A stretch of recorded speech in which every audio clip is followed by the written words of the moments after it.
Shri Shri Radha Govind ISKCON Bangalore ખુલ્લુમાં તમારું બધાનું સ્વાગત છે. ખુલ્લાઈમાં તો આપણે મંગલાચરણથી શરૂઆત કરીએ. ઓમ અજ્ઞાનતિમિરાંધસ્ય જ્ઞાનંજન શલાકયા ચક્ષુરુન્મિલિतं येन તસ્मै શ્રી ગુરુવે નમઃ. શ્રી ચૈતન્ય મનોભીષ્ટં સ્થાપિतं येन ભૂતલે સ્વયં રૂપ કદા મયં દદાતિ સ્વપદાંતિકम्. વંદેહમ શ્રી ગુરો શ્રીયુતપદકમલમ શ્રી ગુરુન વૈષ્ણવાંશ શ્રી રૂપમ સાગર જાતમ સગણ રઘુનાથાન્વિતમ તમ સજીવમ સાદ્વૈતમ સાવધૂતમ પરિજન સહિતમ શ્રી કૃષ્ણ ચૈતન્ય દેવમ શ્રી રાધા કૃષ્ણ પાદાન સગણ લલિતા શ્રી વિશાખાન્વિતાંશ. હે કૃષ્ણ કરુણા સિંધુ દીનબંધુ જગતપતે गोपेश गोपिका कांत राधा कांत नमोस्तुते. तप्त कांचन गौरांगे श्री राधे वृंदावनेश्वरी वृषभानुसुते देवी प्रणमामि हरिप्रिये. पांचाकल्पतरुभ्यश्च कृपा सिन्धुभ्य एव च पतितानां पावनेभ्यो वैष्णवेभ्यो नमो नमः. श्री कृष्ण चैतन्य प्रभु नित्यानंद श्री अद्वैत गदाधर शिवासादि गौर भक्त वृंद. हरे कृष्णा कृष्ण कृष्ण हरे हरे हरे राम राम राम हरे हरे. हरे कृष्णा. બધાને મારા પ્રણામ છે. બધાને દંડવત પ્રણામ. દંડવત પ્રણામ બધાને. આપણે શ્રીલ પ્રભુપાદજીને પ્રણામ કરીએ. હરે કૃષ્ણ બધાને. હરે કૃષ્ણ. અને આપણા ગુરુ મહારાજને પ્રણામ કરીને આપણે શરૂઆત કરીએ છીએ. તો આજે આપણે 8મો જે સ્કંદ છે એમાં 24મો અધ્યાય, એમાં 46 થી કરીને 53 સુધીના જે શ્લોક છે એનું આપણે આજે સ્તુતિ જે છે એ સત્યવ્રત રાજાની સ્તુતિ છે. તો એ આપણે આજે જોઈશું. તો સત્યવ્રત રાજા જે હતા એ કોણ હતા? એમને ભગવાનના દર્શન થયા. તમે સામે પિક્ચર જુઓ છો કે મત્સ્ય અવતારમાં જે ભગવાન છે સામે છે ને, તો આ સત્યવ્રત રાજા હતા. એમને સાક્ષાત ભગવાન જે છે એ બચાવવા માટે આવે છે. તો આખું આ જે અધ્યાય છે 24મો 8મા સ્કંદમાં, તો એના વિશે જ પૂરું કહેલું છે. અને કેવી સ્તુતિ કરી રહ્યા છે સત્યવ્રત રાજા, તો એનાથી આપણને છે ને ઘણું બધું શીખવાનું છે. હવે આપણે જેટલી પણ ભાગવતમમાં સ્તુતિ જોઈ છે આગળ પણ, તો સ્તુતિમાંથી આપણને કઈ ને કઈ શીખવાનું જ છે. આપણે તો પોતે એવા પાપી છીએ કે આપણે પોતાની રીતે સ્તુતિ પણ ગાઈ નહીં શકીએ, અને આપણે એવા ભાવ પણ નથી.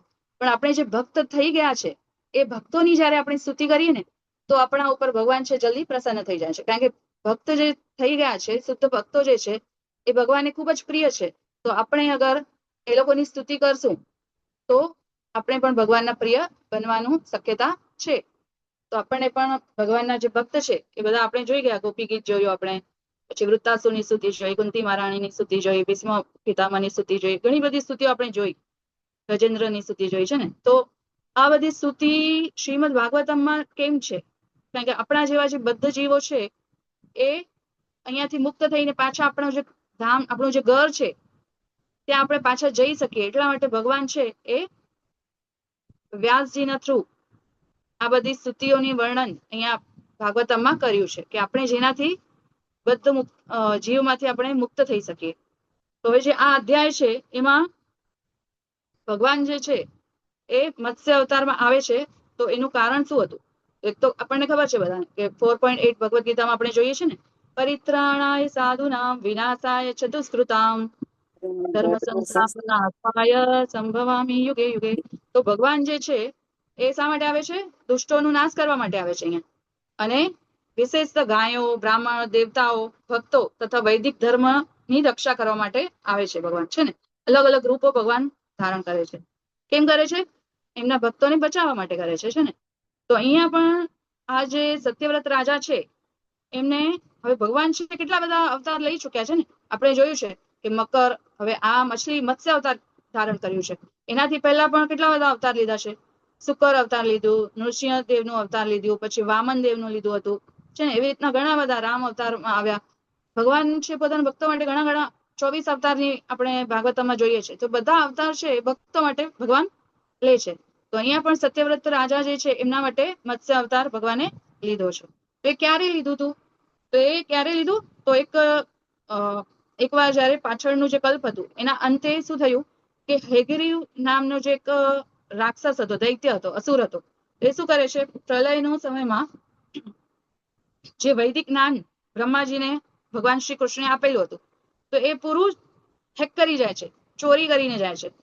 જેમ આજકાલ આપણે જોતા હોઈએ ને કે મોબાઈલમાં હેક થતું હોય છે બધું, એવી રીતના એ પૂરા વૈદિક જે ગ્રંથ હતું એ પૂરું હેક કરીને જાય છે. અને પછી એને બચાવવા માટે મતલબ ભગવાન છે એ વૈદિક જ્ઞાન નહીં હશે તો આગળ કેવી રીતના કલયુગના માણસો આપણા જેવા જે પતિત છે એ લોકોને જ્ઞાન મળશે છે ને. એટલા માટે ભગવાન છે એ મત્સ્ય અવતાર લે છે. તો પહેલી વખત લે છે અને પછી બીજી વખત પણ મત્સ્ય અવતાર લે છે ત્યારે સત્યવ્રત જે રાજા છે, આ જે રાજા છે એ એમના માટે લે છે. તો હવે સ્વયંભૂ મનુના કાળમાં આરંભમાં મત્સ્ય અવતાર ધારણ કર્યું હતું અને ત્યારે વેદોની રક્ષા કરી હતી ભગવાન. હવે આ જે ચાક્ષુષ મનુ હતા એનું જે કાળ હતું તો એનામાં આ જે સત્યવ્રત રાજા છે એમાં આવે છે એ કાળમાં. તો ત્યારે પણ ભગવાન જે છે એમની બધાની રક્ષા કરવા માટે મત્સ્ય અવતાર ધારણ કરે છે. તો આ જે પૂર્વ ભૂમિકા છે કે આ હવે સ્તુતિ સ્ટાર્ટ થશે તો એનાથી પહેલા આપણે જાણી લઈએ કે રાજા સત્યવ્રત કોણ હતા અને શા માટે ભગવાન છે એ એમની પાસે અવતાર લઈને આવે છે. તો હવે રાજા સત્યવ્રત પછી જયારે આ બધું ઘટનાઓ પૂરી થાય છે પછી જયારે એમનો બીજો જન્મ થાય છે ત્યારે એ સૂર્યદેવના પુત્ર બને છે અને એને શ્રાદ્ધદેવ પણ કહેવામાં આવે છે. તો એ પૂર્ણ પુરુષોત્તમ ભગવાન છે એ મનુના રૂપમાં એમને સ્થાપિત કરી દે છે, રાજા સત્યવ્રત હતા એમને. એટલે પછી આગળ જે આપણે વૈવસ્વત જે મનુ હોય છે એમાં આવે છે.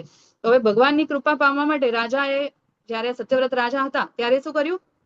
ખૂબ જ તપસ્યા કરી હતી. તો તપસ્યા વગર ક્યારે પણ ભગવાન મળે નહીં. તો હવે એક વાર શું થયું કે કૃતમાલા નદી હતી તો એ નદીમાં એ તટ ઉપર ત્યાં તપસ્યા કરતા હતા અંદર. તો એ અંજલિથી પોતાની જળ આપતા હતા સૂર્યનારાયણને. ત્યારે શું થયું એમના હાથમાં એક નાની મછલી આવી ગઈ. તો હવે જે માછલી હતી એ રાજાને પોતાને એક સુરક્ષિત સ્થાન ઉપર મને લઈ જાઓ એવું નિવેદન કરે છે. અને હવે આ તો રાજાનું તો ધર્મ જ છે ને કે જીવ માત્રની રક્ષા કરવાની. તો હવે રાજા છે એમને નથી ખબર કે આ ભગવાન છે સાક્ષાત. તો એ પોતે જે મછલી હતી એ નાની મછલીને લઈને જાય છે અને એક પાત્રમાં સુરક્ષિત રાખી દે છે. અને પછી શું થાય છે કે જે માછલી હતી એ તો ભગવાન છે તો એમને પોતાની શક્તિ બતાડવી હતી રાજાને, એટલા માટે પોતાનું સ્વરૂપ જે છે માછલી એ મોટું કરી દે છે ને એ પાત્રમાં પણ મવાતી નથી. તો હવે રાજા જે છે એને એક કુવામાં મૂકી આવે છે. હવે કુવામાં પણ એ નથી માવાતી માછલી જે હોય છે તો હવે કુવો પણ એને નાનું પડ્યું. તો પછી રાજા છે કુવામાંથી લઈને ક્યાં એક મોટું જળાશય હતું, ઝીલ હતું, તો એમાં એ માછલીને નાખી દે છે. તો હવે માછલી છે એ ત્યાં પણ નથી મવાતી તો હજી પણ મોટો પોતાનો વિસ્તાર કરી લે છે. તો પછી અંતમાં જે સત્યવ્રત રાજા હોય છે એ સમુદ્રમાં એને મૂકી આવે છે. તો સમુદ્ર પણ જોતામાં નાનું પડી જાય છે અને માછલી એટલી મોટી થઈ જાય છે કે સમુદ્રમાં પણ માવાતી નથી. તો પછી રાજા સમજી જાય છે કે આ કઈ સાધારણ મછલી નથી, આ તો પૂર્ણ પુરુષોત્તમ ભગવાન છે. તો એમના સિવાય બીજું કોણ હોઈ શકે કે એટલું મોટું મછલી, કોઈ સામાન્ય મછલી હોય તો વિરાટ સ્વરૂપ ક્યાંથી લે ને, એટલું મોટું લઈ શકે ન લઈ શકે ને બોલી પણ ન શકે. તો ભગવાન જે સત્યવ્રત રાજા હતા એ સમજી જાય છે કે આ પૂર્ણ પુરુષોત્તમ ભગવાન છે અને લીલા કરી રહ્યા છે. તો હવે શ્રી ભગવાને પ્રસન્ન થઈને કહ્યું કે એક સપ્તાહની અંદર આખું બ્રહ્માંડ જે છે પાણીમાં ડૂબી જશે. હવે સત્યવ્રત રાજા છે એને થાય છે કે આ ભગવાન કેમ મને દર્શન આપે છે. તો પૂછે છે કે તમારું અહીંયા પ્રગટ થવાનું કારણ શું છે. તો મછલી રૂપે જે મત્સ્ય અવતાર લઈને આવે છે ભગવાન, એમને કહે છે કે આ જે પૂરો બ્રહ્માંડ છે એક સપ્તાહ પછી પાણીમાં ડૂબી જશે. ત્યારે માછલી, ઋષિઓ, વનસ્પતિ અને બીજા તથા અન્ય જીવો સમિત રાજાની રક્ષા પોતાના સિંગમાં બાંધેલી નાવ દ્વારા કરશે. તો આ કહીને ભગવાન છે એ અદ્રશ્ય થઈ ગયા છે. અને પછી શું થયું કે રાજા એમના ધ્યાનમાં પાછા લાગી ગયા અને એ પ્રલયનો સમય આવી ગયો. તો હવે રાજા છે એક દૂરથી હોડીને આવતી જોઈ છે અને બાજુમાં આવતા જોઈ નાવને, તો એમાં બધા જે પ્રમાણે ભગવાને કીધું હતું કે બધા સાધુ સંતોને એમાં બેસાડીને બધું જેટલા પણ બીજો છે, વનસ્પતિઓ છે, એ બધાને લઈને તું આ બોટમાં બેસી જશે, હું તમારી રક્ષા કરીશ. તો એવી રીતના બધા લોકો બેસી જાય છે બોટમાં અને પછી ભગવાન છે એમની મત્સ્ય અવતારમાં એવી રીતના રક્ષા કરે છે. અને ત્યારે બોટમાં બેસીને હવે જે સત્યવ્રત રાજા હતા એ સ્તુતિ કરવા લાગે છે ભગવાનની, કારણ કે સામે સાક્ષાત ભગવાન છે પ્રગટ થાય છે, એમને દર્શન આપે છે. તો હવે અગલા જન્મમાં જયારે સત્યવ્રત રાજા હતા એ મતલબ જે નેક્સ્ટ બર્થ એમનું થશે એમાં વૈવસ્વત મનુના રૂપમાં એ જન્મે છે. હવે ભગવદ્ ગીતાનું જે વિજ્ઞાન હતું એ એમના વિવસ્વાનને આપ્યું હતું ને, આપણે જોયું છે ને ભગવદ્ ગીતામાં. તો એ જે છે એ વૈવસ્વત ના પુત્ર તરીકે જન્મે છે. હવે ભગવાન જે છે સત્યવ્રત રાજા છે એ હવે સ્તુતિ કરે છે ભગવાનની. હવે અહીંયા શ્લોક તમે જોઈ રહ્યા છો મારી સ્ક્રીન ઉપર, દેખાય છે ને સ્ક્રીન મારી? હરે કૃષ્ણ. હા માતાજી. તો એ ભગવાન છે એ એમની સામે પ્રગટ થઈ ગયા છે અને રાજા છે એમની સ્તુતિ કરે છે. તો હવે આપણે કોઈને શ્લોક લેવું છે? હરે કૃષ્ણ.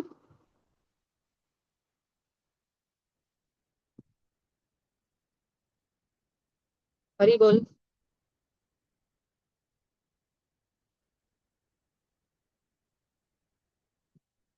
હું લઈ લઉં છું.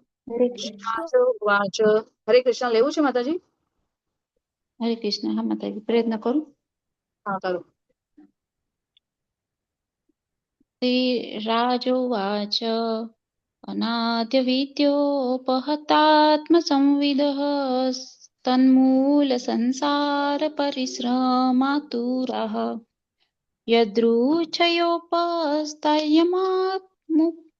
યમાન પુયુર્વિમુક્તિદો નઃ પરમો ગુરુરભવાન. હરે કૃષ્ણ. હરે કૃષ્ણ માતાજી. તો અહીંયા હવે રાજા છે એ સ્તુતિ કરવા લાગે છે, સત્યવ્રત રાજા. તો શું કહે છે કે અનાધિકાળથી જેમણે પોતાનું આત્મજ્ઞાન ગુમાવી દીધું છે અને આ અજ્ઞાનને કારણે જે લોકો દુઃખપૂર્ણ સંસારી બદ્ધ જીવનમાં ફસાયેલા છે તેમને ભગવત કૃપાથી ભગવત ભક્તને મળવાનો અવસર પ્રાપ્ત થાય છે. તો હું એ પૂર્ણ પુરુષોત્તમ પરમેશ્વરને પરમ આધ્યાત્મિક ગુરુ મહારાજ તરીકે સ્વીકારું છું. તો હવે આ જે રાજા છે સત્યવ્રત રાજા, એમની સામે સાક્ષાત ભગવાન છે પ્રગટ થઈ ગયા છે. હવે શું પ્રાર્થના કરે છે કે હું, એટલે કે આ બધું પ્રાર્થનાઓ જે છે આપણા માટે છે ને, કે આપણે જે છીએ અહીંયા સંસારમાં અનાધિકાળથી ફસાયેલા છીએ, આપણે બધા બદ્ધ જીવ છીએ. તો આપણે આમાંથી મુક્ત કેવી રીતના થઈ શકીએ? કારણ કે આપણે એટલા અજ્ઞાનથી ભરેલા છીએ કે જેટલા પણ કાર્ય હોય છે આપણે બધા આ જે 3 છે જે ગુણ એમાં આપણે બંધાયેલા છીએ, એનાથી પ્રભાવિત થઈને બધા કાર્ય કરતા હોઈએ છીએ આપણે. તો એમાંથી ફસાયેલા છીએ, તો એમાંથી મુક્તિ કેવી રીતના મળે? તો જ્યારે શું કહે છે કે જ્યારે ભગવત કૃપાથી, ભગવાનની જ્યારે કૃપા થાય ત્યારે જ આપણને ભગવાનના જે શુદ્ધ ભક્ત હોય એ મળે છે આપણને. તો આપણને પણ આપણા જીવનમાં ભગવાનના જે ભક્ત મળ્યા છે તો આપણે પણ શું છે, સૌભાગ્યશાળી છીએ બહુ જ, કે આપણને એવા ભક્તોનું સંગ મળ્યું છે. હમણાં પણ આપણે બધા સંઘમાં બેસીને આ જે સ્તુતિઓ છે એની વર્ણન અહીંયા આપણે બધા સાથે મળીને કરી રહ્યા છીએ, સમજી રહ્યા છીએ. તો અહીંયા જે સત્યવ્રત રાજા છે એ કહી રહ્યા છે કે ઘણા અનાધિકાળથી અગર આપણે આ બંધનમાંથી મુકાયેલા છીએ, પણ જ્યારે ભગવાનની એકદમ અતિશય કૃપા થાય ત્યારે કોઈ બદ્ધ જીવને ભગવાનના જે ભક્તો હોય છે મળે છે. તો આવા જે પૂર્ણ પુરુષોત્તમ પરમેશ્વર જે મારા સામે પ્રગટ થઈ ગયા છો એમને હું ગુરુ મહારાજ તરીકે સ્વીકાર કરું છું. એટલે હવે ગુરુનું કેટલું મહત્વ છે, કારણ કે ગુરુ હોય તો જ આપણને જ્ઞાન આવી શકે, ગુરુ વગર કોઈ દિવસ જ્ઞાન આવે નહીં. તો અહીંયા સાક્ષાત ભગવાન સામે છે તો એ સ્વીકાર કરે છે ગુરુ તરીકે. હવે ભગવાન છે તો આધ્યાત્મિક ગુરુ બધાના છે ને, આપણે બોલીએ છીએ કે વસુદેવમ સુતમ દેવમ કંસ ચાણૂરમર્દનમ દેવકી પરમાનંદમ કૃષ્ણમ વંદે જગત ગુરુ. તો જગતના ગુરુ છે, આદિ ગુરુ છે ભગવાન છે. તો હવે રાજા સત્યવ્રતની સામે સાક્ષાત મત્સ્ય રૂપમાં એ પ્રગટ થયા છે તો એમને પોતાના ગુરુ તરીકે, આધ્યાત્મિક ગુરુ મહારાજ તરીકે સ્વીકાર કરે છે. હવે ભગવાન છે બદ્ધ જીવોના કષ્ટના વિષયમાં બધું જ જાણે છે ને. આપણે કેટલા બદ્ધ જીવ છે, આપણામાં શું શું કામ, ક્રોધ, મદ, મોહ, લોભ બધું છે, એ બધું ભગવાનને ખબર છે કે કેટલા માત્રામાં છે, શું છે, કેવી રીતના દૂર કરવું. તો એ બધું ભગવાનને બરોબર ખબર છે. આપણામાંથી કેવી રીતના દૂર થશે એ પણ ભગવાનને ખબર છે.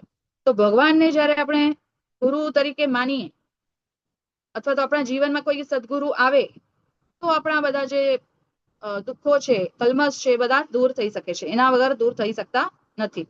તો હવે અહીંયા જે શબ્દ છે પરમો ગુરુ, તો એ બહુ જ પરમો ગુરુ ભગવાન બહુ મહત્વનું છે, કારણ કે એના મતલબ પરમ ગુરુ છે, ભગવાન છે, આદિ ગુરુ, એકદમ અનાદિકાળથી એ ગુરુ છે.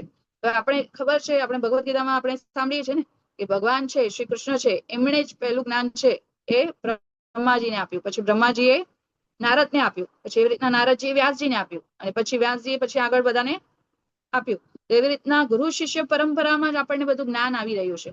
તો ગુરુનું કેટલું મહત્વ છે. ગુરુ વગર ક્યારે પણ આપણને ક્યારે પણ જ્ઞાન થતું નથી. અને આચાર્યમાં વિજાનીયાત, આચાર્ય એ જ પૂર્ણ પુરુષોત્તમ ભગવાનની તરફથી કાર્ય કરે છે. એમને સાક્ષાત ભગવાનની જેમ જ માનવું જોઈએ. આપણને હવે સામે ગુરુ મહારાજ હોય તો એ સાક્ષાત ભગવાન જ છે. બધા જે શાસ્ત્રો છે એ પણ એ જ કહે છે. આપણે સવારના ગુરુ અષ્ટકમ બોલીએ છીએ ને, એમાં 7મો સ્ટાન્જા જે છે શું બોલીએ છીએ?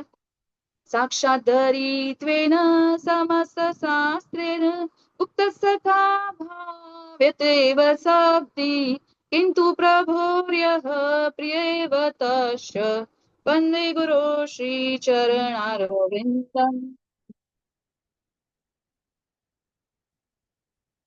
મારો અવાજ આવી રહ્યો છે ને? હરે કૃષ્ણ. હા માતાજી. આવે છે હવે. તો પછી આપણે જે છે એ બધા જે શાસ્ત્રો છે એ પણ શું કહી રહ્યા છે કે ગુરુ છે એ સાક્ષાત ભગવાન સમાન જ છે. એમાં કોઈ પણ અંતર નથી. ભગવાનના પ્રતિનિધિ છે, ગુરુ છે. તો વિશ્વનાથ ચક્રવર્તી ઠાકુરજી આ લખ્યું છે. તો આપણે એટલા ભાગ્યશાળી છે કે આપણને શ્રીલ પ્રભુપાદ જેવા અને આપણા ગુરુ મહારાજ જેવા ગુરુ મળ્યા છે. તો શ્રી ભગવાનના અત્યંત અંતરંગ સેવક છે એ ને. તો ગુરુદેવને સ્વયં શ્રી ભગવાનની જ સન્માન આપણને સન્માનિત કરવું જોઈએ. એ વાતને બધા જ શ્રુતિ, શાસ્ત્ર અને પ્રમાણિક અધિકારીઓ પણ સ્વીકાર કરે છે કે ભગવાનના પ્રતિનિધિ છે અને એમના ચરણ કમળમાં આપણને હંમેશા નતમસ્તક રહેવું જોઈએ, એમની આજ્ઞાનું પાલન કરવું જોઈએ. તો જ આપણે આ જે સંસાર છે એમાં આપણે બદ્ધ જીવ જે ફસાયેલા છીએ એમાંથી આપણે પોતાના ધામમાં પાછા જઈ શકશું. હવે 47 નંબરનો શ્લોક છે. જનો બુધોયમ નિજ કર્મ બંધનઃ સુખેચ્છયા કર્મ સમીહતે સુખમ યત્સેવયાતાં વિદુનોત્સ્ય સંમતિં ગ્રંથિં સ વિંધ્યાદ હૃદયં સનો ગુરુ. તો હવે આ શું કે છે અહીંયા કે આ ભૌતિક જગતમાં સુખી થવાની આશામાં મૂર્ખ બદ્ધ જીવાત્મા સકામ કર્મો કરે છે, જે કેવળ દુઃખમાં જ પરિણમે છે. પરંતુ પૂર્ણ પુરુષોત્તમ પરમેશ્વરની સેવા કરવાથી મનુષ્ય આવી સુખ પ્રાપ્તિની મિથ્યા આકાંક્ષાઓથી મુક્ત થાય છે. મારા પરમ આધ્યાત્મિક ગુરુ મહારાજ મારા અંતઃકરણમાંથી મિથ્યા આકાંક્ષાઓની ગાંઠને છેદ કરો. તો હવે અહીંયા જે સત્યવ્રત રાજા છે એ સ્તુતિ કરી રહ્યા છે ને, તેમાં શું કે છે કે જેટલા પણ આપણે સકામ કર્મો કરીએ છીએ તો એમાં આપણે હજી ને હજુ વધુમાં વધુ આપણે શું કરીએ છીએ? બંધનમાં ઘૂસતા જઈએ છીએ, અંદર ફસાતા જઈએ છીએ ને. કારણ કે આપણે બધા શા માટે કર્મ કરીએ? એક તો સકામ કર્મ કરીએ એટલે કે કાંઈ જોઈએ છે આપણને, કે આપણે આ યજ્ઞ કરશું તો આપણને ઓલું ફળ મળશે, આટલા વ્રત કરશું, આટલા સોમવાર રાખશું તો આપણને ઓલું મળશે. તો બધું સકામ કર્મ છે આ બધું. તો આપણે સકામ કર્મમાં જેટલા પણ કર્મ કરશું તો એનું અંતમાં શું આવશે? પરિણામ દુઃખ જ આવવાનું છે. એના સિવાય બીજું કઈ મળવાનું જ નથી આપણને. તો આપણને ભગવાનના પ્રીત્યર્થે કાર્ય કરવું જોઈએ, ભગવાનની પ્રસન્નતા માટે કાર્ય કરવું જોઈએ છે ને. અગર ભગવાનની પ્રસન્નતા માટે આપણે કાર્ય કરશું તો આપણે સાચું સુખ છે એ એમાં જ મળશે, બીજા શેમાં પણ મળવાનું નથી. તો એ જે સત્યવ્રત રાજા છે કહી રહ્યા છે કે મારા પરમ આધ્યાત્મિક ગુરુ મહારાજ મારા અંતઃકરણમાંથી મિથ્યા આકાંક્ષાઓની ગાંઠ છેદી નાખો. તો હવે જેટલું પણ એટલે હવે સત્યવ્રત રાજાને ખબર છે કે આપણા અંદર શું છે, કેવા મિથ્યા અહંકારો છે, આકાંક્ષાઓ છે. આકાંક્ષા એટલે શું? ઈચ્છા, અમર્યાદિત ઈચ્છાઓ કહીએ ને આપણે, કે આપણી એક ઈચ્છાને આપણે પૂરી કરીએ તો બીજી ઈચ્છા ઉત્પન્ન થઈ જાય છે. તો એ જે અમર્યાદિત ઈચ્છાઓ છે એ કેવી રીતના આપણે એનાથી બહાર નીકળી શકીએ? કારણ કે એ તો હંમેશા રહેવાની જ છે આપણા અંતઃકરણમાં છે ને. તો એના ગાંઠને અગર આપણને છોડાવવું હોય, એનાથી અગર મુક્ત થવું હોય તો ગુરુનું શરણ લેવું જોઈએ. એ આપણને અહીંયાથી શીખવાનું છે. એના વગર ગુરુની શરણાગતિનો સ્વીકાર કર્યા વગર કોઈ પણ મુક્ત થઈ શકતું નથી. તો ગુરુને આપણને શરણાગતિ સ્વીકાર કરવી જોઈએ. અગર ગુરુની શરણાગતિ આપણે સ્વીકાર કરીએ તો આપણે અહીંયાથી બચી શકીએ. તો 3.9માં ભગવદ ગીતાનું જે શ્લોક છે એમાં આપણને શું કીધું છે ભગવાને? યજ્ઞાર્થાત કર્મણ્ય અન્યત્ર લોકોયમ કર્મ બંધન તદર્થમ કર્મ કૌંતેય મુક્ત સંગ સમાચર. તો જે પણ તમે કર્મ કરો એ ભગવાનને અર્પણ કરો. અગર તમે પોતાના માટે કર્મ કરશો ને તો એ બધું તમારે બંધનનું કારણ બનશે. ઘર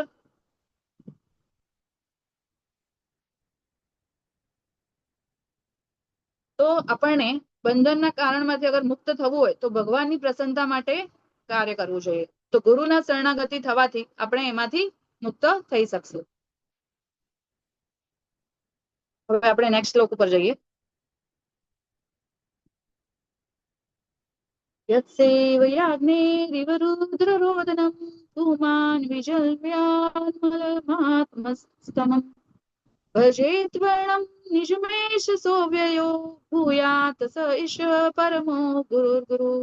અહીંયા શું કહે છે સત્યવ્રત રાજા? જે મનુષ્ય ભવબંધનમાંથી મુક્ત થવા ઈચ્છતા હોય તેણે પૂર્ણ પુરુષોત્તમ પરમેશ્વરની ભગત સેવા કરવી જોઈએ અને પાપ તથા પુણ્યના પ્રેરક એવા તમોગુણના સંસર્ગનો ત્યાગ કરવો જોઈએ.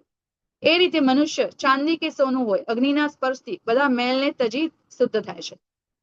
તમે પોતાની મૂળ સ્વરૂપાવસ્થાને પુનઃ પામે છે એવા એ અવિનાશી પરમેશ્વર અમારા આધ્યાત્મિક ગુરુ મહારાજ બની રહો, કારણ કે તેઓ સર્વ અન્ય આધ્યાત્મિક એવા ગુરુ મહારાજનો પણ આધ્યાત્મિક ગુરુ મહારાજ છે. તો અહીંયા શું કહે છે કે આપણે બધા છીએ ઘડી ઘડી એ જ કે છે જે રાજા છે. કેમ કે છે? કારણ કે આપણને ખબર હોવી જોઈએ કે આપણને અહીંયા આપણે બધા ફસાયેલા છીએ, સાંકળમાં આપણે બંધાયેલા છીએ. ભલે સુખી હોઈએ તો પણ સોનાની સાંકળ તો છે જ ને.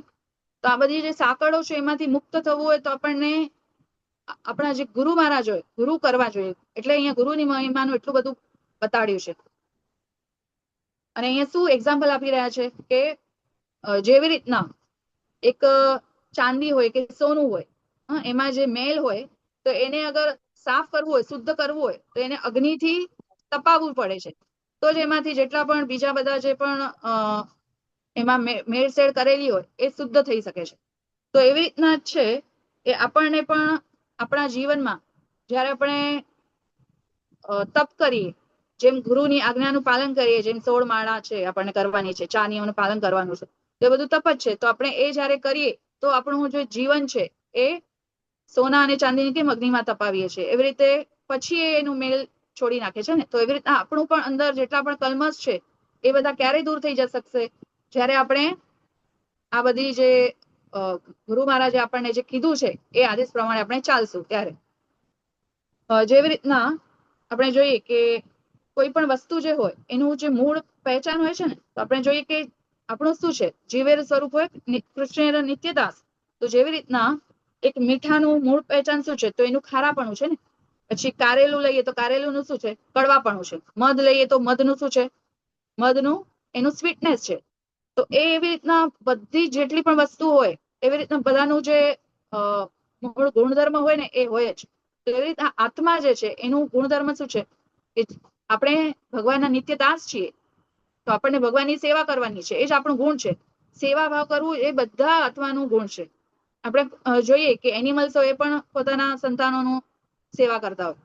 મનુષ્યમાં પણ એવું જ છે. કેમ છે? કારણ કે આત્માનું ગુણધર્મ છે. તો આત્માનું ગુણ એ જ છે. તો એવી રીતના આપણને પણ ભગવાનની સેવા કરવી જોઈએ તો જ આપણે આ જે બંધન છે એમાંથી છૂટી શકશું. અને 84 લાખ જે યોનિઓ છે એમાંથી પણ આપણે મુક્ત થઈ શકીએ. કારણમ ગુણ સંગોષ્ઠ સદશ યોનિ જન્મસુ. તો ભૌતિક પ્રકૃતિના ગુણોના કલ્મશના કારણે મનુષ્ય જન્મ મૃત્યુના ચક્રમાં પડી જાય છે. અને મનુષ્ય જીવનનો મુખ્ય ઉદ્દેશ શું છે? કે આ બધા જે કલ્મશ ચાલી રહ્યા છે એમાંથી મુક્તિ મેળવવી અને ભગવાનની સેવા કરવી. તો આત્મ સાક્ષાત્કારની ઘણી બધી વિધિઓ છે. આપણને ખબર છે કે કર્મ યોગ છે, જ્ઞાન યોગ છે ને. તો સૌથી બેસ્ટ શું છે? બધાની તુલનામાં સૌથી બેસ્ટ શું છે? ભક્તિ યોગ છે. તો જ્યાં સુધી ભક્તિ યોગ આપણે ન કરીએ ત્યાં સુધી આપણે આગળ વધી શકીએ નહીં. કારણ કે બધું જે પણ છે એ ભક્તિથી જ થાય છે. અને અહીંયા બીજો શબ્દ છે વર્ણમ. તો વર્ણમ શબ્દનું પણ એક છે કે કાંતિ. વર્ણ એટલે શું? કાંતિ. તો એ કાંતિ જે છે, હવે અહીંયા જે એક્ઝામ્પલ આપ્યું ચાંદી અને સોનાની મૂળ કાંતિ કેવી હોય છે? ચમકે છે ને. એવી રીતને જીવની પણ મૂળ કાંતિ શું છે? આપણી આનંદ. આનંદ જોઈએ છે આપણને બધાને. તો એ આપણું મૂળ સ્વરૂપ છે ને આનંદનું પણ. અને જીવ છે એ સચ્ચિદાનંદ વિગ્રહનો અંશરૂપ છે. આપણે બધા છે એ ભગવાનના અંશ છે. તો ભગવાન સચ્ચિદાનંદ છે તો આપણને પણ આનંદ કરવાનું ગમે છે. તો એટલે જ આપણે આનંદની શોધ કરતા હોઈએ છીએ આજુબાજુ, પણ આપણને મળતું નથી કારણ કે આપણે ભગવાનની સેવા નથી કરતા એટલા માટે. તો જ્યારે આપણે વૈષ્ણવોની સેવા કરીએ, ભગવાનની સેવા કરીએ, ગુરુની સેવા કરીએ, ત્યારે આપણને સાચો આનંદ છે એ મળી જાય છે. હવે ચૈતન્ય મહાપ્રભુજી છે એ પણ કહે છે કે યારે દેખ તારે કહ કૃષ્ણ ઉપદેશ. તો પ્રમાણિક ગુરુ કોને કહેવાય? તો પ્રમાણિક ગુરુ કોણ હોય? જ્યારે પોતાના શિષ્યોને ભગવાન શ્રી કૃષ્ણ દ્વારા કીધેલા જે સિદ્ધાંત હોય એની અનુસાર જ ઉપદેશ કરે, એમ નહીં કે પોતાના મનમાં જે આવે એ કહી દે. તો એવી રીતના ગુરુ શિષ્ય પરંપરામાં જ્યારે કોઈ આવે છે તો ત્યારે એને સાચું જ્ઞાન જે છે મળે છે.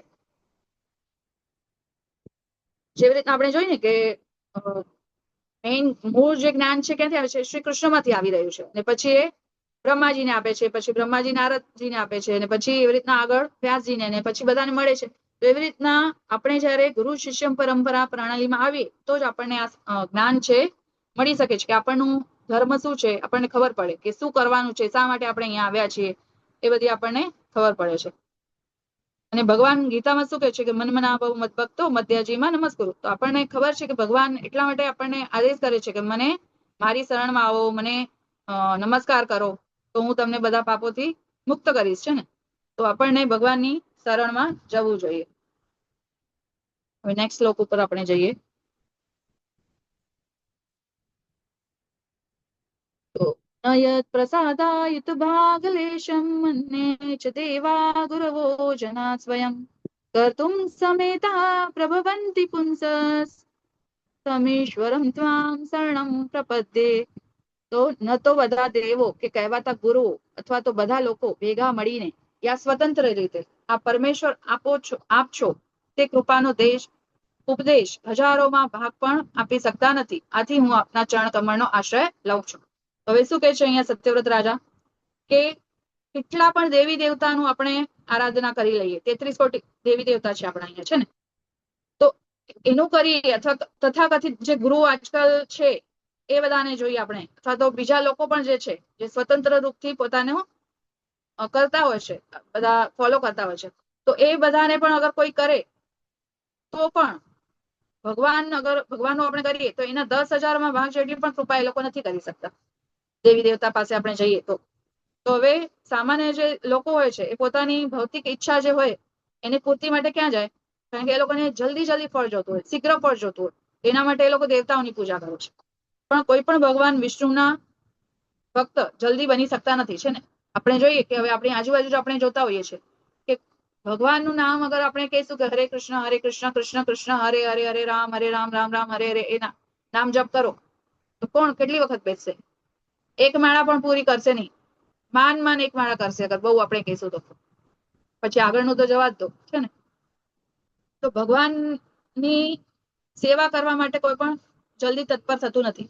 તો અનંત જન્મોના અગર અને ભગવાન ના ભક્તો હોય, જે શુદ્ધ ભક્તો હોય, એની કૃપા થાય ત્યારે કોઈ કરી શકે છે.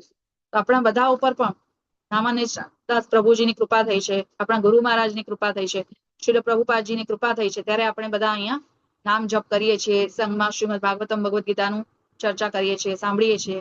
તો એ એના વગર ન થઈ શકે જ્યારે કોઈ શુદ્ધ ભક્ત આપણને ન આપે. તો બધા લોકો શું કરે છે? દેવી દેવતાની પૂજા કરતા હોય છે, પણ એનાથી કઈ થતું નથી. એનાથી 1% આપણે કહીએ ને, એનું 1% પણ ભગવાન જેટલી કૃપા કરી શકે ને એનો 1% પણ નથી થઈ શકતો. તો અહીંયા ભગવાનના વિષ્ણુ જે મતલબ ભગવાન જે વિષ્ણુ છે એ વરદાન આપે છે ને જ્યારે પણ, તો સોચી સમજીને આપે, ડાયરેક્ટલી ના આપી દે. જેમ દેવી દેવતાઓની પૂજા કરે તો આપી દે, હવે ચલો જાન છૂટી.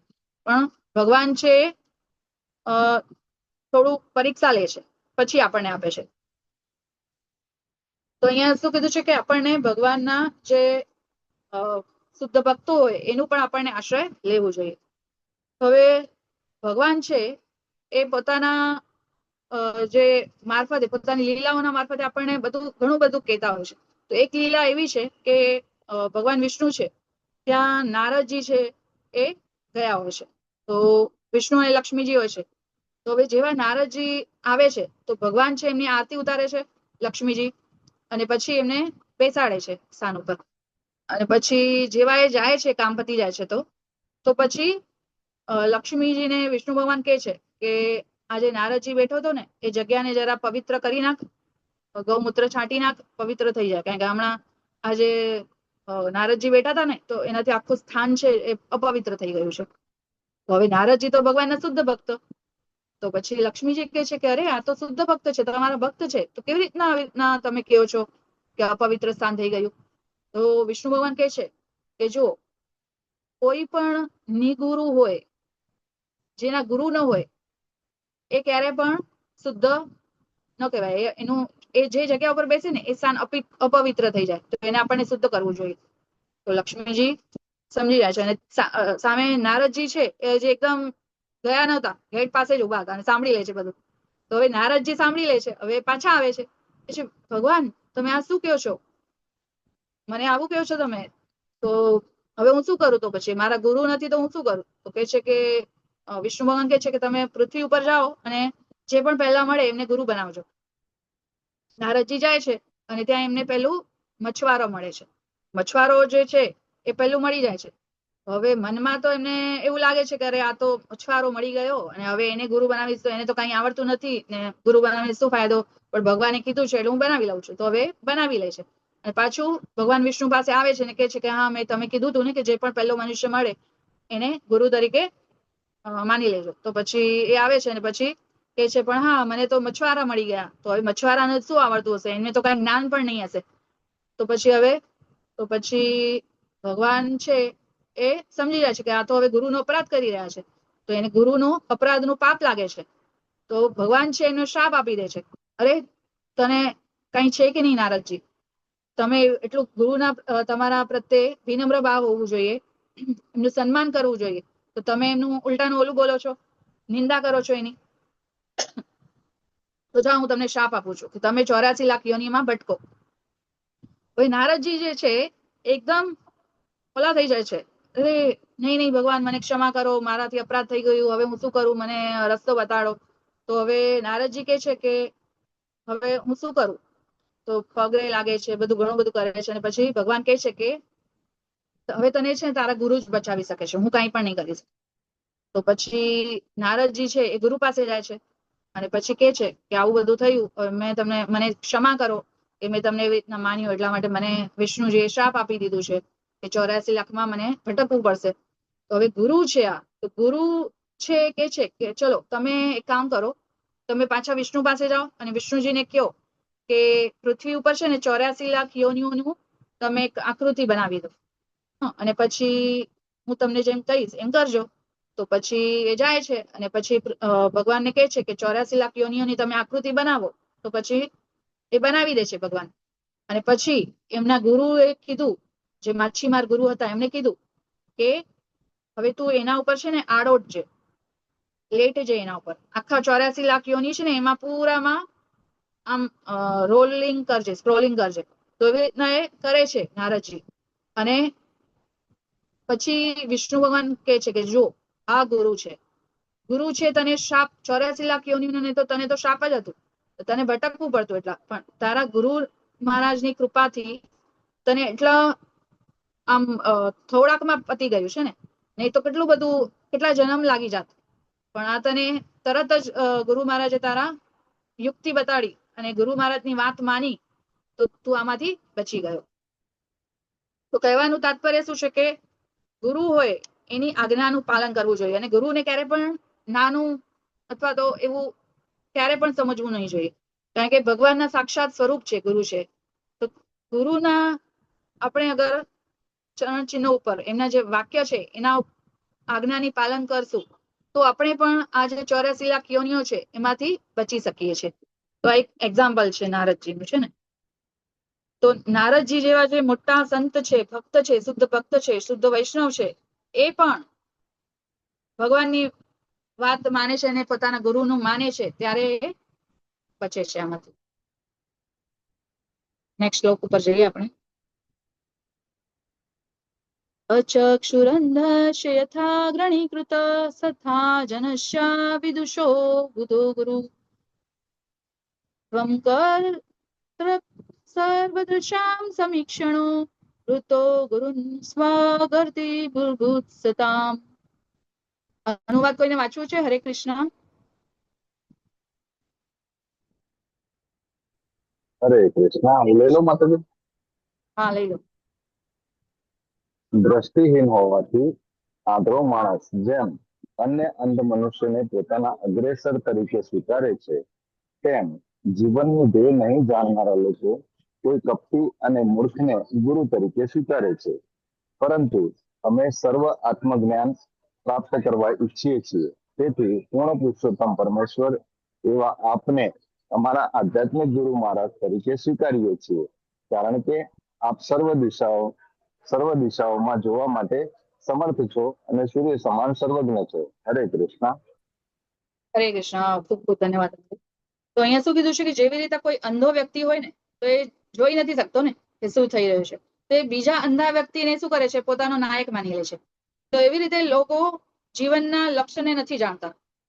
તો લક્ષ્ય શું છે આપણું? ભગવાનની પ્રેમ પ્રાપ્ત કરવું છે ને, તો પ્રેમમય સેવા કરવી, ભગવાનની સેવા કરવી, એ જ આપણું, અને ગોલોકધામમાં જવું એ આપણું લક્ષ્ય હોવું જોઈએ. પણ અજ્ઞાની જે હોય છે એ નથી જાણતા, એટલે પોતે અંધા છે અને અજ્ઞાનથી પણ પોતે એવા બીજા અજ્ઞાનીને વ્યક્તિને કે જે પોતે ક્યારે પણ ભગવાનને જોયું નથી, ભગવાનનું ક્યારે સાંભળ્યું નથી, ભગવાનને ક્યારે અર્ચના નથી કરી, સેવા નથી કરી, અને પોતે ક્યારે ગુરુ નથી બનાવ્યા, તો એવા ને જે ગુરુ શિષ્ય પરંપરામાં પણ નથી, એવા ગુરુને પોતે જેવી રીતના અંધો માણસ હોય એ પોતાના બીજા અંધા વ્યક્તિને જ અગ્રસર માની લે, એવી રીતના જે અજ્ઞાની હોય એ પણ એવા જ લોકોને ગુરુ તરીકે માની લે છે.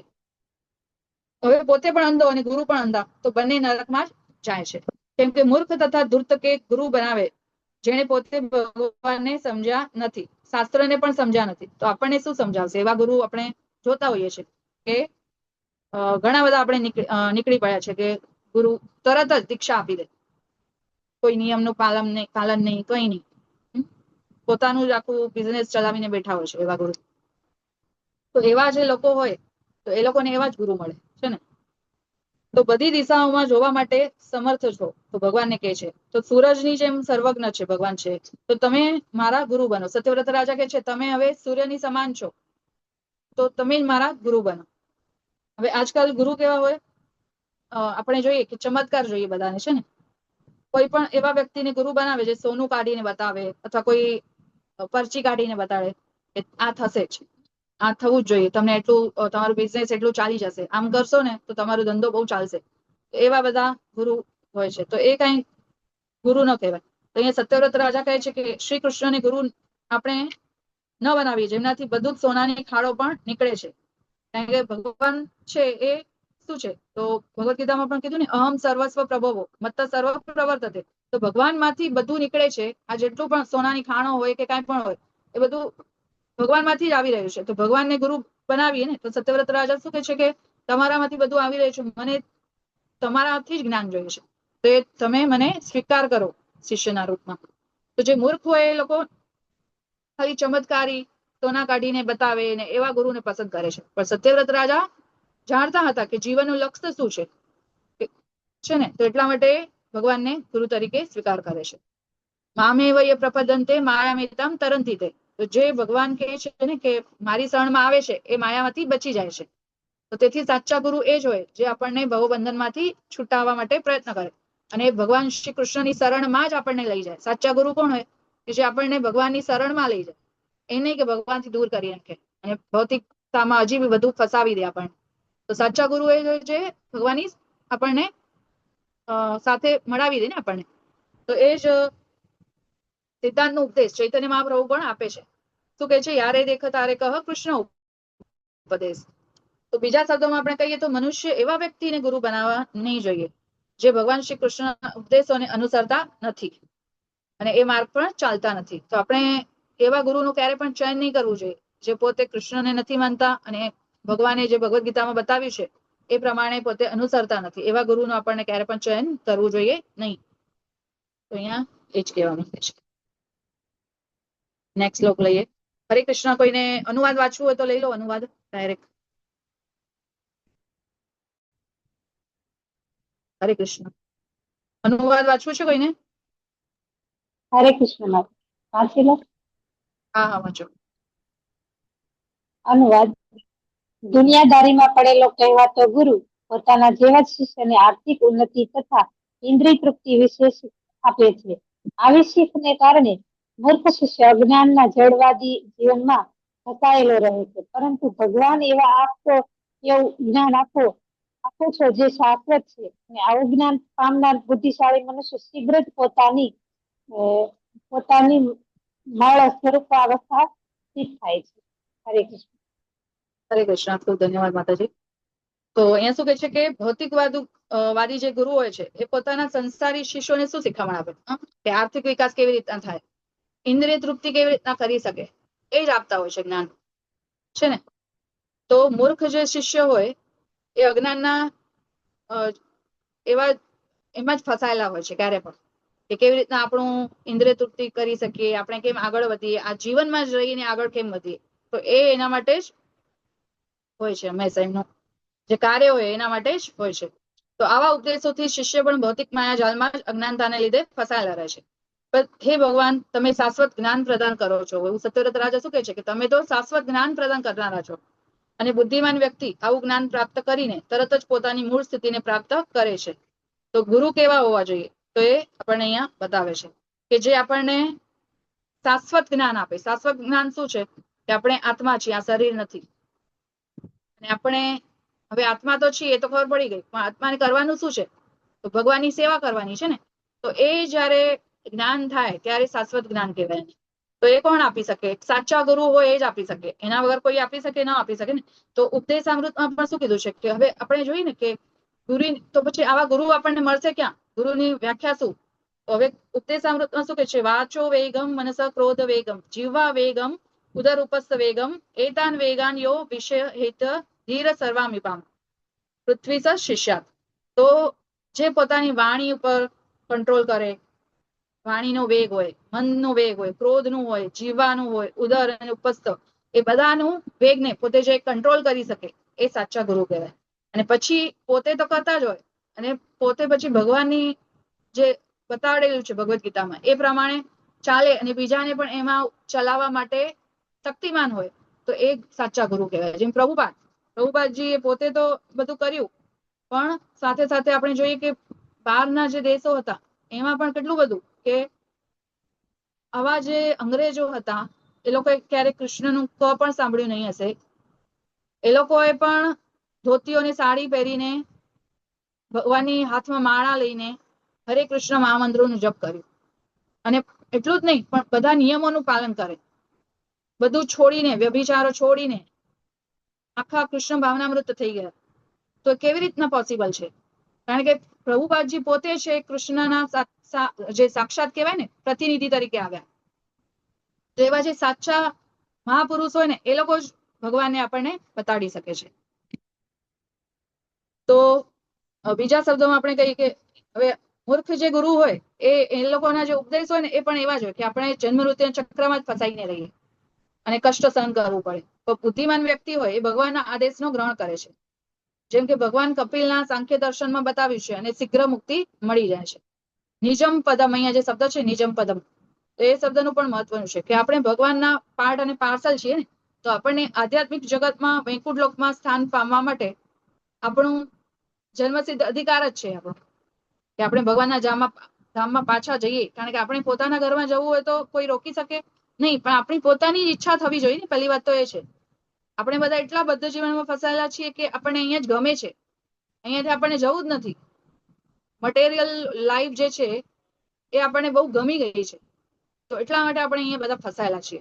જયારે આપણે ઈચ્છા કરીએ કે નહીં, આપણને ભગવાનનું શરણું લેવું છે, ભગવાનના ધામમાં, પોતાનું ઘર છે ત્યાં જવું છે પાછું, હવે અહીંયા બહુ થઈ ગયું, તો આપણે અહીંયાથી જઈ શકીએ છીએ. એના વગર આપણે જઈ શકતા નથી. હવે 52 નંબરનો શ્લોક છે, એનો કોઈ અનુવાદ લઈ લેશે? હરે કૃષ્ણ.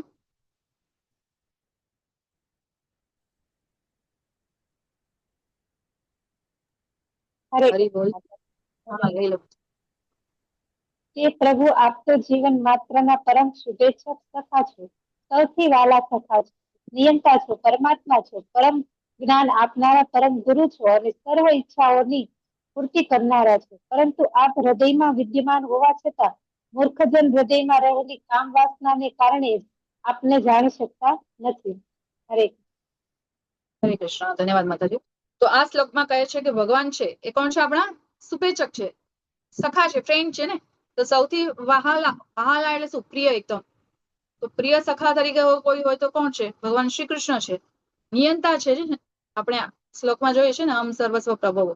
નિયંતા છે, પરમાત્મા છે, પરમ જ્ઞાની છે. તો એ બધા છે કોણ છે? ભગવાન છે. અને પરમ ગુરુ તરીકે પણ એ જ છે, આદિ ગુરુ છે, ભગવાન છે. તો એ બધા હૃદયમાં રહેલી કામેચ્છાઓને તમે મુક્ત કરો, મને કામેચ્છાઓથી, બધા ઈચ્છાઓથી મને મુક્ત કરો. અને ભગવાન છે બધું આપણી જેટલી પણ ઈચ્છાઓ ને એની પૂર્તિ કરનારા છે. પણ આપણને ખબર હોવી જોઈએ કે આપણી ઈચ્છા શું હોવી જોઈએ. તો આપણી ઈચ્છા અગર એવી હોય કે આપણને ભગવાનનું શરણું લેવું છે, ભગવાનના ધામમાં જવું છે, ભગવાનની સેવા કરવી છે, તો આપણે એ ઈચ્છાને ભગવાન પૂરી કરે. તો એવી રીતના પણ મૂર્ખ વ્યક્તિ જે હોય એ ભગવાનને સમજી નથી શકતા. તો અહીંયા મૂર્ખતાનું કારણ બતાવ્યું છે. શું કીધું છે અહીંયા? કે કામેચ્છાઓ. કામેચ્છાઓના લીધે જ આપણે આપણા હૃદયમાં વસેલા ભગવાનને જાણી નથી શકતા. તો હવે સત્યવ્રત રાજા કે છે કે શા માટે કોઈ વ્યક્તિ જે છે ને, હવે આપણે અહીંયા આપણે કરીએ છીએ અહીંયા આટલું બધું ભગવાનનું, પણ બીજા લોકોને પણ આપણે કહીએ છીએ કે કરો, પણ કેમ એ લોકો નથી કરી શકતા? આપણે આપણા જ ઘરમાં બીજા કોઈને કહીએ કે જે નથી કરતા, તો એ લોકો નહીં માને વાત. કેમ નથી માનતા? કારણ કે એ લોકોની કામ ઈચ્છાઓ એટલી બધી છે. એ લોકોને ઘણું બધું મતલબ ઈચ્છા એવી છે કે એ નહીં જ કરે ક્યારે પણ. તો હવે એ ભગવાન તો નથી રોકતા, પોતાની ઈચ્છાથી કાર્ય થાય છે ને બધું. તો આપણે આપણા હૃદયમાં વસેલા ભગવાનને જાણી નથી શકતા. ઈશ્વર સર્વભૂતાનામ હૃદયે અર્જુન તિષ્ઠતિ. તો ભગવાન તો કહે છે કે દદામી બુદ્ધિ યોગમ તમ યેન મામ ઉપયાન્તિ તે. તો હું જ બધાની બુદ્ધિ આપું છું જેનાથી તેઓ મારા શરણમાં આવે. પરંતુ દુર્ભાગ્યવશ લોકો ભક્તિને માર્ગનો સ્વીકાર કરતા નથી. ભગવાન તો ઈચ્છે છે, ભગવાન બુદ્ધિ પણ આપે છે. અંદરથી અવાજ આવતું હોય કે નહીં નહીં ભગવાનનું નામ લઈ લો, પછી પાછું બુદ્ધિ મન કે નહીં નહીં આવે, જવા દે ને, હવે સુઈ જઈએ, ચલો પિક્ચર જોઈ લઈએ. ભગવાન તો બુદ્ધિ આપે છે અંદરથી. ચૈત્ય ગુરુના રૂપમાં ભગવાન અંદર વિરાજમાન છે આપણા અંદર. તો ભગવાન કહે છે કે આ કર, ઓલું કર, પણ આપણે નથી માનતા. કેમ નથી માનતા? કારણ કે કામ ઈચ્છાઓ આપણી ઘણી બધી છે એટલા માટે.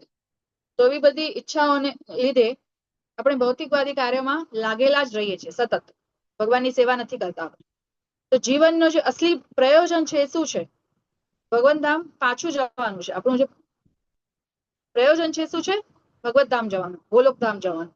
તો ભગવાનની સાથે રહેવું, રમવું, ભગવાનની સાથે વાતો કરવી, નાચવું, ખાવું, પીવું, જેમ ગોપબાલાઓ સખાઓ કરતી હતી એવી રીતના આપણને પણ એવું થવું જોઈએ કે આપણે પણ ભગવાનની સાથે એવું કરીએ, તો આપણે જઈ શકીએ ને ધામમાં. પણ કોઈ પણ વ્યક્તિ ભગવાનને સમજ્યા વગર આધ્યાત્મિક જીવનનો આનંદ નથી ઉપાડી શકતો. હવે ભગવાનને અગર જાણીએ નહીં આપણે કે ભગવાન કોણ છે, ભગવાન સચ્ચિત આનંદ છે, આનંદ સ્વરૂપ છે, સાક્ષાત છે, તો અગર આપણને ખબર નથી કે ભગવાન આનંદ છે, તો આપણે આનંદની પાસે કેવી રીતના જશું? તો આપણે આટલી નાની નાની જે આજુબાજુ વસ્તુઓ છે એમાં આનંદ ગોતવાની કોશિશ કરતા હોઈએ છીએ કે મને કઈ આમાંથી પૈસામાંથી આનંદ મળી જાય, અથવા તો હું આ ભોગવી લઉં તો એમાંથી મને આનંદ મળે. તો એવું નથી પણ છે ને, સાચો આનંદ ભગવાનની અગર આપણે શરણ લેશું તો જ મળશે. તો ભક્તિમાં લાગવાથી જીવનનું પરમ લક્ષ્ય છે એને પૂરું કરી શકાય છે. તો ભગવાન ઉપદેશ કરશે આપણને કે ભગવત ધામ કેવી રીતે પાછું જવું. તો ભગવાન આપણને ઉપદેશ કરી શકે ને કે આપણને ભગવાનના ધામમાં કેવી રીતે જવું. તો આપણને ભગવાન શું કહે છે ગીતાના આ શ્લોકમાં? સર્વધર્મ પરિત્યજ્ય મામેકમ શરણં વ્રજ અહં ત્વામ સર્વ પાપેભ્યો મોક્ષયિષ્યામિ મા શુચ. કે મારી શરણમાં આવી જાઓ, હું તને પાપમાંથી મુક્ત કરી દઈશ. ભગવાન કહે છે આપણને, પણ આપણને જવું નથી. તો એમાં ભગવાન શું કરશે છે ને. હવે આપણે નેક્સ્ટ શ્લોક ઉપર જઈએ.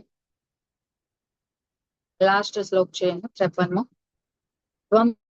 ત્વામહં દેવ પરમ વરેણ્યં પ્રપદ્ય ઈશં પ્રતિબોધનાય છિંદ્યર્થ દીપૈર ભગવન વચોભિર ગ્રંથિન હૃદયાન વિવૃણુ સ્વમોકઃ. અનુવાદ: હે પરમેશ્વર, આપ સચરાચરના પરમેશ્વર તરીકે દેવો દ્વારા પૂજાઓ છો, એવા આપને આત્મ સાક્ષાત્કાર અર્થે હું શરણાગત થાઉં છું. જીવનના ઉદ્દેશ્યને દર્શાવી આપના ઉપદેશથી કૃપયા મારા અંતઃકરણમાંની ગ્રંથિ કાપી નાખો અને મારા જીવનની ગતિ મને જાણવા દો. તો અહીંયા સત્યવ્રત રાજા છે એ શું પ્રાર્થના કરે છે ભગવાનને? કે તમે છો એ આ ચર અચર જેટલો પણ જગત છે એના તમે માલિક છો, તમે એના પરમેશ્વર છો, ભગવાન છો તમે. અને આત્મ સાક્ષાત્કાર માટે હું તમારી શરણમાં આવ્યો છું. જેમ અર્જુન છે એ ભગવદ્ ગીતામાં કે છે ને ભગવાનનો આશ્રય લે છે ત્યારે કાર્પણ્ય દોષો પહત સ્વભાવા ઉચ્છામિ ત્વામ ધર્મ સમૂઢ ચેતા યસ્ય નિશ્ચિતમ બ્રૂહિ તન્મે શિષ્યસ્તેહં સાધિ મામ ત્વામ પ્રપન્નમ. તો એવી રીતના ભગવાનનું આશ્રય ગ્રહણ કરે છે. એવી રીતના સત્યવ્રત રાજા છે એ પણ ભગવાનનું આશ્રય ગ્રહણ કરે છે, શરણાગતિ સ્વીકાર કરે છે. તો અહીંયા ભગવાનને કહે છે કે મને તમે તમારા મતલબ મને સ્વીકાર કરો, મારો સ્વીકાર કરો, અને જીવનનો જે ઉદ્દેશ છે એ મને કહો કે મને ઉપદેશ આપો કે મારો જીવનનું લક્ષ્ય શું છે, મારી જીવનની ગતિ શું હોવી જોઈએ. તો મારું જેટલું પણ મારા અંદર જે છે એ બધી ગ્રંથિઓ બાંધેલી છે એ બધું કાપી નાખો. બસ એ જ પ્રાર્થના હોવી જોઈએ આપણા બધાની, કે આપણા અંદર જેટલા પણ કલ્મશ છે આપણે ગુરુના પાસે જઈએ તો શું કેવું જોઈએ, આપણે શું માંગવું જોઈએ. માંગવું હોય તો આપણે સત્યવ્રત રાજા છે પણ માંગી રહ્યા છે ને, તો શું માંગે છે કે મારા જીવનમાંથી જેટલા પણ કલ્મશ હોય દૂર થઈ જાય, બધું નષ્ટ થઈ જાય છે ને. આપણા અંદર કેટલા બધા છે, કામ, ક્રોધ, લોભ, મોહ, મદ, મત્સર, ઈર્ષ્યા. તો એ બધું આપણને આપણામાંથી દૂર કેવી રીતના થાય એ સાચો ગુરુ હોય એ જ બતાવી શકે છે. તો આપણને આપણા ગુરુની શરણ લેવી જોઈએ. પહેલા તો ગુરુ ન હોય તો ગુરુ બનાવવા જોઈએ, ગુરુની શરણમાં જવું જોઈએ અને વિનમ્ર ભાવથી એમને પ્રશ્ન કરવા જોઈએ, એમની સેવા કરવી જોઈએ. ત્યારે જેમણે ભગવાનનું દર્શન કર્યું છે એ આપણને ભગવાન તરફ લઈ શકે છે ને. આપણને શું કરવું છે એ આપણને કહી શકે છે, કે આપણું લક્ષ્ય જે છે, ધ્યેય છે જીવનનું, એ કેવી રીતના પૂર્ણ થશે એ બતાવી શકે છે. જેને પોતે આવી રીતના ગુરુ શિષ્ય પરંપરામાં જ્ઞાન લીધું હોય એ આપણને બતાડી શકે છે. તો ગુરુના આપણે શરણમાં જઈને શું કરવું જોઈએ. તો અહીંયા ભગવદ્ ગીતામાં પણ શ્લોક છે ને, છે 4.34, તદ્વિધિ પ્રણિપાતેન પરિપ્રશ્નેન સેવયા ઉપદેક્ષ્યન્તિ તે જ્ઞાનમ જ્ઞાનિન તત્વતદર્શિનઃ. તો ગુરુની પાસે જઈને આપણને વંદન કરવા જોઈએ, વિનમ્ર ભાવથી સત્ય શું છે એ જાણવાનો પ્રયાસ કરવો જોઈએ, અને એમની સેવા કરવી જોઈએ. આપણને ગુરુની સેવાનું બહુ મહત્વ છે. તો એમની સેવા કરીને સ્વરૂપ સિદ્ધ વ્યક્તિ જે હોય એ જ્ઞાન આપશે આપણને, કેમ કે એમણે શું કર્યું છે, સત્યનું દર્શન કર્યું છે ને. તો અર્જુનના ચરણ ચિહ્નો પર ચાલીને ભગવાન શ્રી કૃષ્ણની શરણમાં આપણને જવું જોઈએ, જેની પુષ્ટિ વ્યાસજી, દેવલજી, અસિત, નારદ ઇત્યાદિ તેમજ ચૈતન્ય મહાપ્રભુ પણ કરે છે. ચૈતન્ય મહાપ્રભુ શું કહે છે કે બ્રહ્માંડ ભ્રમિત હોય કોનો ભાગ્યવાન જીવ, ગુરુ કૃષ્ણ પ્રસાદે પાય ભક્તિ લતા બીજ. તો કોઈ મનુષ્યના જીવનમાં ભક્તિ લતાનું બીજ ક્યારે આવે, ક્યારે ઉગે, જ્યારે બ્રહ્માંડમાં, પૂરા બ્રહ્માંડમાં જ્યારે કોઈ 84 લાખ યોનિઓ ફરીને આવે, ભ્રમણ કરીને આવે, ત્યારે ભાગ્યવાન જીવ જે હોય, જેનું ભાગ્ય ઉદય થયો હોય, ભાગ્યોદય થાય, સદભાગ્ય એના જાગૃત થાય, ત્યારે કોઈ ગુરુ અને કૃષ્ણનો પ્રસાદ પામે છે. ત્યારે હવે ગુરુ આપણને ખબર છે કે સાક્ષાત કૃષ્ણ જ છે, એમની સમાન જ એમને ગણવા જોઈએ.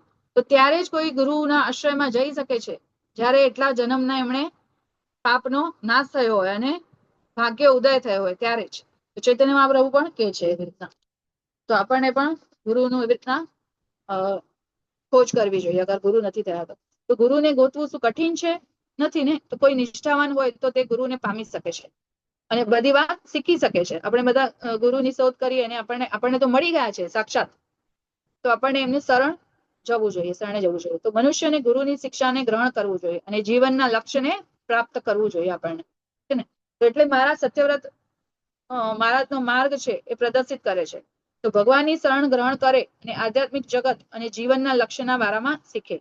તો યસ્ય પ્રસાદાત ભગવત પ્રસાદો આપણે બોલીએ છીએ ને, યસ્ય પ્રસાદાત ભગવત પ્રસાદો યસ્ય પ્રસાદાન ન ગતિ કુતોપી ધ્યાયન સુવંશસ્ય યસ્ય શ્રી સંધ્યમ વંદે ગુરુ શ્રી ચરણારવિંદમ. તો ભગવાન જે છે, ભગવાન ક્યારે પ્રસન્ન થાય? આપણે ગુરુને જયારે પ્રસન્ન કરી લઈએ ને, તો બધા જ આપણાથી પ્રસન્ન થઈ જાય. અગર ગુરુ અપ્રસન્ન થાય તો આપણને ક્યાં પણ ગતિ મળતી નથી. આપણને ત્રિસંધ્યા એટલે કે સંધ્યામાં 3 વખત ગુરુને યાદ કરવા જોઈએ અને ગુરુના ચરણમાં વંદન કરવું જોઈએ. તો આપણે આ જન્મનું જે ભૂલી ગયા છીએ, રસ્તા ભૂલી ગયા છીએ, અહીંયા ભટકી રહ્યા છીએ, એમાંથી આપણે સાચો રસ્તો કયો છે, ક્યાં જવું છે, આપણને ખબર પડશે જ્યારે આપણે ગુરુના ચરણનું આશ્રય ગ્રહણ કરશું ત્યારે. આપણે એ પણ બોલીએ છીએ ને, હવે ગુરુનું શરણ જયારે આપણે ગ્રહણ કરીએ તો શું થાય? આપણે બધાએ ગુરુનું શરણ ગ્રહણ કર્યું છે તો શું થાય છે? તો ચક્ષુદાન દિલો જઈ જન્મે જન્મે પ્રભુ સે દિવ્ય જ્ઞાન હૃદય પ્રકાશિત છે ને. તો શું થાય છે? આપણના આ જે ચક્ષુ છે, આંખો છે આપણી, ઉઘડી જાય છે, ખુલી જાય છે, અને અજ્ઞાનનું જે હતું એ બધું શું થઈ જાય છે? જ્ઞાનમાં પરિવર્તન થઈ જાય છે. તો એ જ્ઞાન જે છે એ આપણને કોણ આપે છે? ગુરુ આપી શકે છે. ગુરુ વગર ક્યારે પણ જ્ઞાન થઈ શકે નહીં. અને હૃદયમાં આપણને શું થાય છે? જ્ઞાનનું પ્રકાશ થાય છે. તો ગુરુનું જયારે શરણે આપણે ગ્રહણ કરીએ છીએ ત્યારે આ પોસિબલ થઈ શકે છે, અન્યથા થઈ શકતું નથી. નહીં તો આપણે હંમેશા અંધકારમાં જ રહીશું. ને પ્રેમ ભક્તિ આપણને ગુરુ છે પ્રદાન કરે છે, એના વગર થતું નથી. તો સત્ય રાજા છે, સત્યવ્રત રાજા, તો એમની સામે સાક્ષાત ભગવાન પ્રગટ થઈ ગયા છે, મત્સ્ય અવતારમાં છે ને. તો એ એમને ગુરુના તરીકે સ્વીકાર કરે છે અને ભગવાનને ડાયરેક્ટ. તો હવે આ જો સત્યવ્રત રાજા છે એ એમને ગુરુ તરીકે સ્વીકાર કરે છે, તો કોઈ કહી શકે ને કે તો પછી અમે પણ કેમ કૃષ્ણને જ ગુરુ તરીકે ન માની લઈએ? વસુદેવમ સુતમ દેવમ કંસચાણું નમર્દનમ દેવકી પરમાનંદમ કૃષ્ણ વંદે જગતગુરુ. તો પછી કૃષ્ણને જ કેમ ગુરુ ન બનાવીએ અમે? એવું પણ પ્રશ્ન કોઈ કરી શકે. પણ હવે જુઓ, આ જે સત્યવ્રત રાજા છે એમની સામે સાક્ષાત ભગવાન પ્રગટ થયા છે, મત્સ્ય અવતારમાં છે, પણ સામે સાક્ષાત ભગવાન આવ્યા છે અને એ એમને ગુરુ બનાવી રહ્યા છે. તો આપણે એટલા ઓલા નથી, આપણે તો પાપી છીએ. આપણી સામે થોડી ભગવાન સાક્ષાત ઉભા રહેવાના છે કે આપણે ભગવાનને ડાયરેક્ટ કૃષ્ણ તરીકે, મતલબ ભલે છે ભગવાન તો આદિ ગુરુ છે જ, પણ આપણને પણ કોઈ એવા વ્યક્તિ, જે વ્યક્તિ તો ન જ કહેવાય એમને, કારણ કે સાક્ષાત ગુરુ જે હોય એ કૃષ્ણના જ પ્રતિનિધિ છે. પણ આપણને લાઈવ ગુરુની જરૂરત હોય છે, કારણ કે એ પણ સત્યવ્રત રાજા છે, એ પણ જયારે સામે આવ્યા ત્યારે એમને ગુરુ તરીકે સ્વીકાર્યા છે. તો એવી રીતના આપણા સામે જે હોય, લાઈવ હોય, એને આપણે ગુરુ તરીકે સ્વીકાર કરી શકીએ છીએ. તો આપણને પણ એનાથી આ જ શીખવાનું છે. આ સ્તુતિ પૂરી એ જ છે કે ગુરુનો આપણને સ્વીકાર કરવું જોઈએ, ગુરુના શરણમાં જવું જોઈએ, અને તો જ આપણે આ જે જન્મ મૃત્યુ જરા વ્યાધિનું જે ચક્ર છે એમાંથી બહાર નીકળી શકશું. એના વગર આપણે બહાર નીકળી શકશું નહીં. તો વાંછાકલ્પતરુભ્યશ્ચ કૃપા સિંધુભ્ય એવ ચ પતિતાનાં પાવનેભ્યો વૈષ્ણવેભ્યો નમો નમઃ. અનંત કોટી વૈષ્ણવ વૃંદ કી જય. હરે કૃષ્ણ કૃષ્ણ કૃષ્ણ હરે હરે, હરે રામ રામ રામ હરે હરે. હવે મારી વાણી નહીં હવે રમું છું. કાંઈ પણ ભૂલચૂક થઈ હોય તો મને ક્ષમા કરજો. મને એટલું બધું